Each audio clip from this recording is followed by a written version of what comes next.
Morning Drive, brought to you by Golf Pride. Welcome into Morning Drive on the weekends, this special Easter Sunday edition. Gary Williams, very pleased to spend the time with John Cook, Matt Adams, and Jaime Diaz. And guys, usually we're setting up a Masters Sunday. The 2020 Masters postponed until November. But April 12th, historically, guys, been very good to certain gentlemen in the history of this tournament. Consider this date in history, 1953. Ben Hogan would win the Masters for the second time. He would go on and win the U.S. Open at Oakmont. And then in his lone start at the Open Championship at Carnoustie, he would win there as well. We go to 1964. Arnold Palmer became the first four-time Masters champion with a four-stroke victory over Dave Marr. It was Mr. Palmer's seventh and final major championship and maybe his greatest performance. And then 2015, speaking of great performances, 18 under par total for Jordan Spieth. He tied for second in 2014. He'd go on and win the U.S. Open at Chambers Bay 2 months later, fourth at the Open, and then second at the PGA at Whistling Straits. Well, Spieth was the second youngest Masters champion in history. The youngest, that would be Tiger Woods, who was also 18 under par in 1997. It is 2020, and Tiger is our defending Masters champion. Well, he will be for the next 7 months. So today on Golf, tune in for an encore presentation of Live from the Masters and settle in for one of the most historic moments at golf's most iconic courses, the 2019 Masters that Tiger obviously won that final round of 70. John, let me start with you because as somebody who has been so close to him since he turned professional back in 1996, we're only a year removed. It's probably impossible to rank it all time. But what do you remember most about that day? Yeah, two instances come to mind, Gary. Number one, after the Open Championship there at Carnoustie in 2018, Tiger and I had a conversation, and he was very, very frustrated that he was making the mental mistakes that he had never, normally made in major championships. He was very, very frustrated. I tried to remind him that these experiences are what they are. Soak those in, learn from them, and it seemed to me like he clicked in on Sunday. There's three significant walks there at Augusta National. Number one is from 11 green to 12 tee. All the crowd up the hill. You get focused on the tee shot at 12. Going over Rays Creek, across the Hogan Bridge, over to number 12 is the next one, and then up to the 13th tee, because you're in complete solitude right there. It looked to me like he was really clicked in. And from then on, to me, it looked like, and while he didn't play perfect golf, he played quality golf shots. He played major championship winning golf down the stretch. So that was very memorable to me on when he clicked in. All day you're clicked in, but right then, as he knew exactly where he stood, he wasn't going to make those mental mistakes again.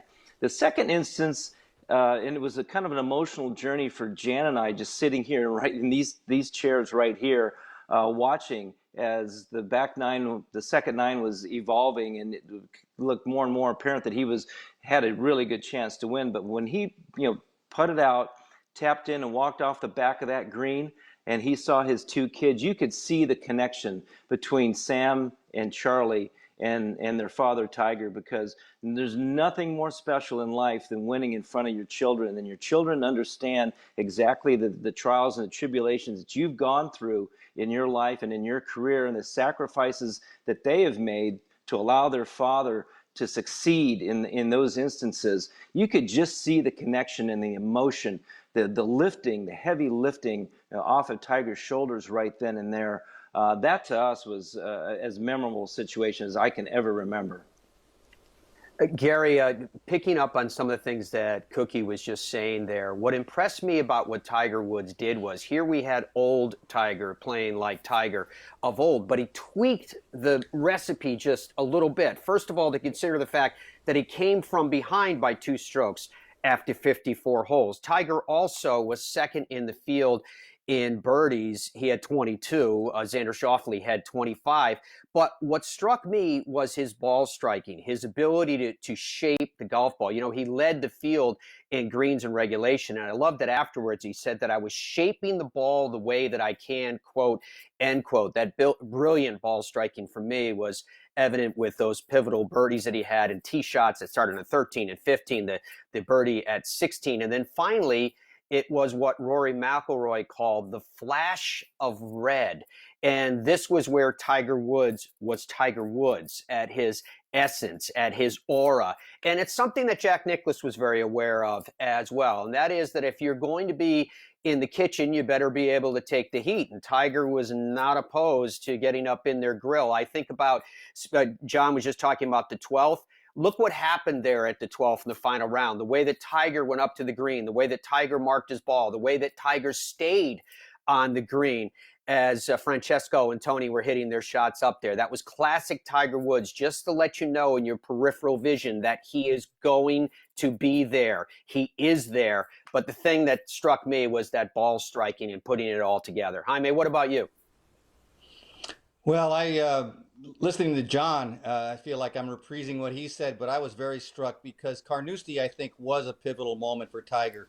He could have gone south after that. That was one of the majors that, you know, he, of course, was building towards. And when he got in the lead after the ninth hole, he double bogeyed 11 and bogeyed 12 and was basically out of it. That was so un-Tiger-like. And so when he got to Augusta in 2019 and you know, he came down the stretch, he saved par on 11 with a really good 7-iron that from out of the right rough or out of the right second cut. That was a tough shot. And then on 12, of course, the guys made the mistakes in front of him. He took the conservative route, did the right thing. And from that point, as John said, he hit great shots. He did get away with a bit of a pull on 13. It could have gone south there if it kicked into the creek. Instead, it got through the trees. You know, he hits 8-iron in there, makes birdie. 14, he striped a drive, hit 8-iron to 12 feet. 15, that was the shot that he was the most proud. The second shot, 228 with a 5-iron. He, you know, it was only to 40 feet. It wasn't stiff, but it was the right shaped shot. He pured it. It told him, I think, that he was under control, and then he stiffed it on 16 with the 8-iron. And 17, a hole that he had trouble with, and in 2005, you know, he bogeyed 17 with a lead on Chris DeMarco and went on to bogey 18, had to go to a playoff. That was the first time we saw Tiger kind of shaky in a major at the very end, but he recovered. But at this, you know, with that memory in his mind on 17, he pured a low squeezer, as he called it, and only had 8-iron in there, put it to 12 feet again, didn't make it, but that again was a confidence building shot. He was a little shaky on 18. That second shot with an 8-iron did tick a tree. It could have gone somewhere else. That kind of just showed it was Tiger's day. It was destiny. But I think he was really proud of the way that he put it together, unlike the previous 6 or 7 years when he'd gotten into the heat and majors. And that's what really, I think, separates Tiger, and maybe he's back in form in that regard. You know, the other thing, guys, that has always separated him, and I think has always separated the truly greatest athletes who accomplish the most, is that when everything appears that it is becoming completely chaotic around them, they manage energy better than everybody else. And I was very lucky to be out there on that Sunday. I walked every step and every shot he struck. I've got chronicled, timestamp, wind direction, all of it, club selection, in the aftermath. And he managed his energy between shots. He rounded his shoulders forward. I remember walking up after he had hit his tee shot on 14. I was walking with Ben Dawn, his senior producer at Golf Channel, and they were struggling at that time. They did as good a job as they could to keep the crowds beyond the rope lines when people were using crosswalks. But in this particular circumstance, they just kind of held people. And there was a very narrow funnel for Tiger, Tony Finau, and Francesco Molinari to go through. And as he walked through, I kind of nudged Ben and I said, "Look at him." And he was, his breathing, the way that he was managing something that was, you know, it appeared to be beyond everybody else's comprehension that he was going to do. He was comprehending it better than everybody else. And John, that's the thing about him. He processes information. He processes the feedback of his own results in real time better than anybody. And that's the thing that really, really struck me. And also, when it was over and we went into the press center, the one thing I asked him was about the quality, as you guys alluded to, of the shots he struck in the last 7 or 8 holes. His back foot slipped out on that tee shot on 13. I was at the turning point, didn't see that, just saw that he had piped it in the lower level part of the fairway. But he talked about that tee shot, Jaime, on 17, the hole that he had struggled with prior to when Eisenhower's tree existed there on the left-hand side. But he was very proud of the way he squeezed that tee shot down the right center of the fairway. Quality shots, shots with integrity are the things that certainly stuck out, along with emotional energy managed better than anybody. All right, now, as we go forward, it appears that the PGA Tour has navigated their entire schedule. If, in fact, we do return to some level of normalcy. Jaime, let me start with you. If the schedule is going to be what we think it's going to be, does Tiger benefit from the way that this schedule appears it's going to be laid out? Well, he plays a lot, he might not, but I think he'll marshal his energies, as you were talking about. He's certainly in a better place than he was in March, when he was certainly, physically compromised to some extent and not really ready in terms of his golf swing. And I think he's going to have time. This time is going to be something he's going to use productively. As we just saw in his last interview, he feels really good about his body and this just opportunity to kind of recharge and reassess. And I think he loves, getting into those moments where he can just practice his golf swing. And, Masters is going to mean a tremendous amount. I think he'll pace himself. And the fact that there's a major, obviously in August with the PGA, if it's played, and Winged Foot in September, but nothing in October. That'll give him a chance to, I think, peak in a way that's traditional for him for the Masters.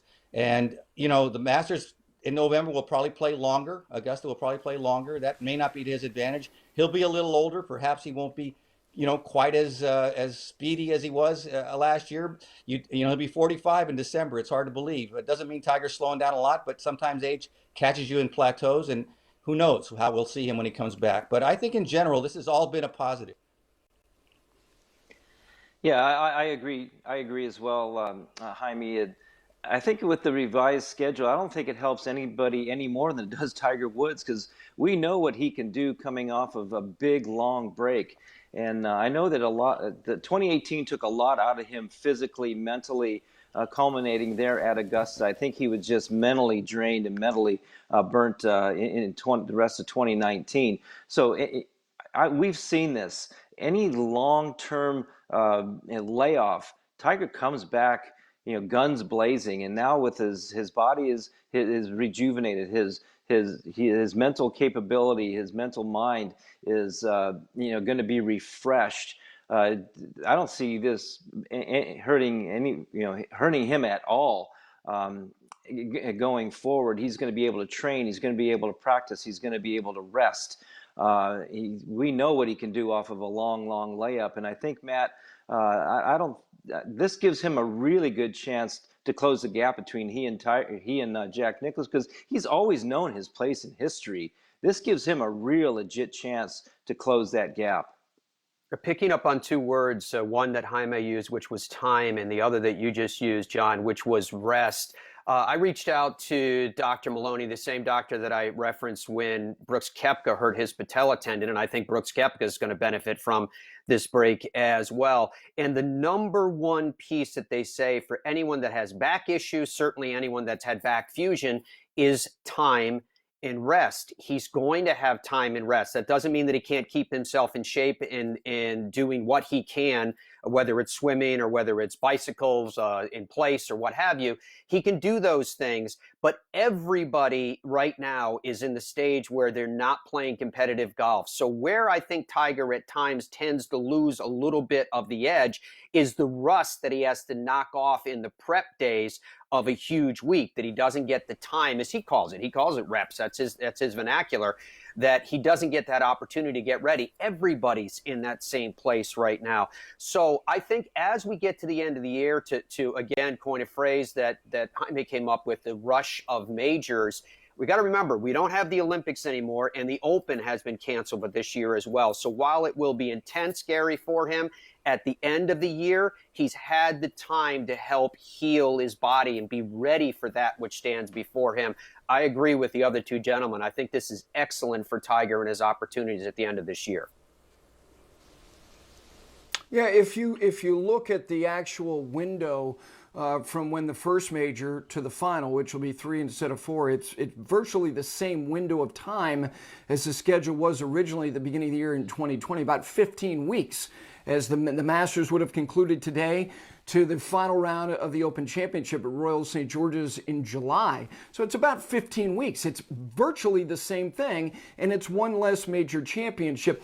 The one thing I would add, though, is that you consider, and you talked about the back and how temperamental it can be, and rest is certainly its friend. So is humidity, so is warm temperatures for anybody's body who's a little bit older. It was humid last year in Augusta, Georgia. It's not going to be humid. Now, there may be humidity, but it's going to be much, much cooler as far as temperatures. The Bay Area in August, he could be dealing with, cooler temperatures again. I think warm weather serves his body very well, but in terms of the condensed time, it's really not condensing it any more than it would have been already. So I think that in the grand scheme of things, maybe less global travel, maybe not having to make that trip obviously to various places, including having to go overseas. Tiger Woods might not leave this country before the end of this year. And that may be true of a lot of players, which is going to be part of our new normal. Well, that's going to do it for us on this Easter Sunday.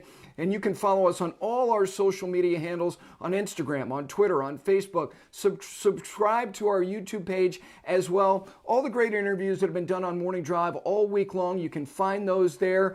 And of course, I've got a 3-time major champion who's going to be joining me today. We're going to release the interview with Gary Player, also a 2-time Masters champion. I think I said 3-time major champion, 3-time Masters champion, 9-time major champion in Gary Player, Ben Crenshaw as well today. And we continue to celebrate the Masters throughout the day on this Easter Sunday.